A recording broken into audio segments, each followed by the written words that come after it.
Hey, I'm Andy Aledort. In this edition of In Deep, we're going to continue our look at those four-note arpeggios based on A Dorian. I had mentioned that you hear things along those lines when you listen to Dickie Betts and Duane Allman solo on something like Liz Reed.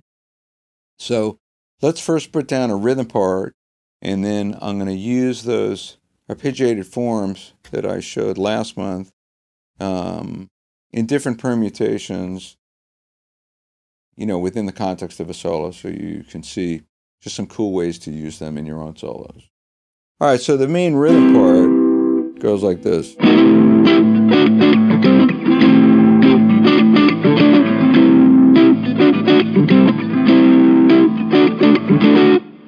So this is A minor 9.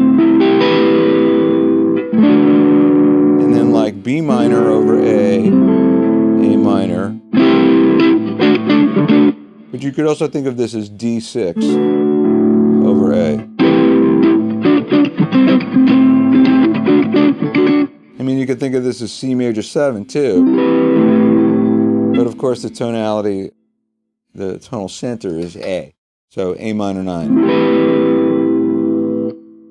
To review, we had these arpeggios.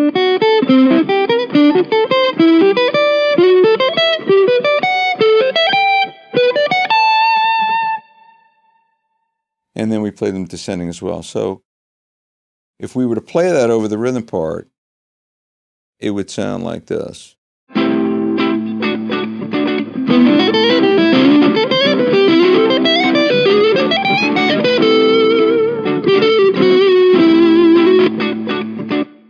So you can see it sounds pretty cool.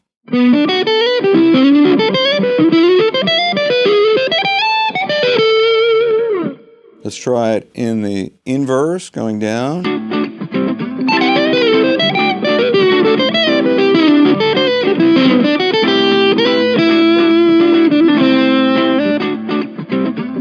So it sounds cool that way too. And if we cycle pieces of it, you could do something like this.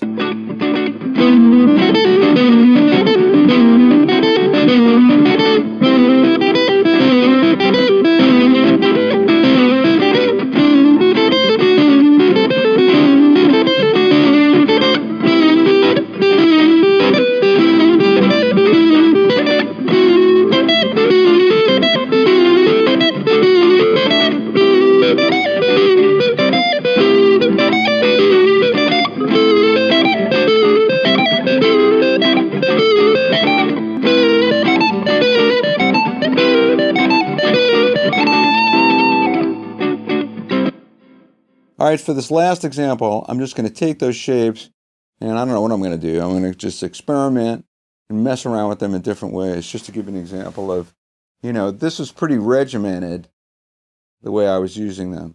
So certainly you don't want to do that, and you don't have to do that. You can do anything you want. But it's fun to just look at those shapes in different parts of the neck and memorize them, because they're all a little bit different, like this one. This looks like D7. Back to G major 7. But this is also F sharp minor 7 flat 5. So here they are used just in more of a random kind of a way.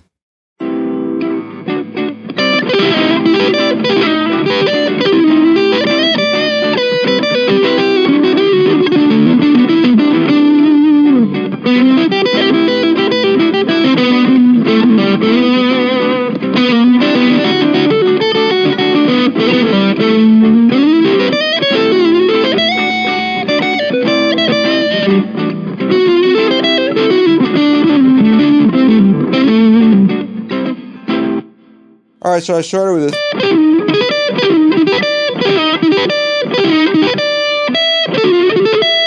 These rigs.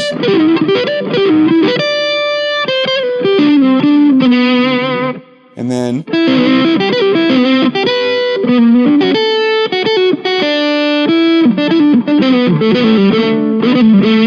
into some sort of normal scalar playing.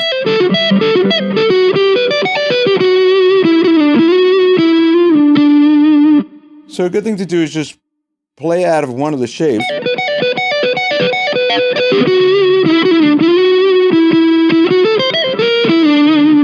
And look at what you can find.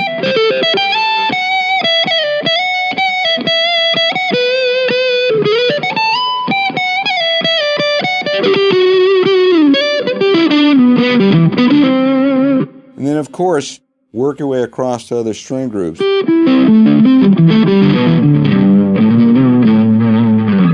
Again, when you take these kind of approaches to soloing, it forces you totally out of licks that you're used to playing and your fingers are doing. I like to just look down and say, oh, I'm going to grab those notes and grab those notes.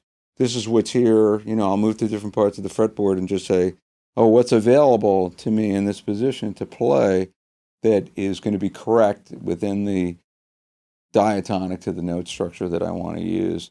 But to get to that point, you have to drill those scales so your fingers know where to go without thinking about it, and then you can just find those patterns. So practice the scales and work on the arpeggios, and then practice playing them over a rhythm track.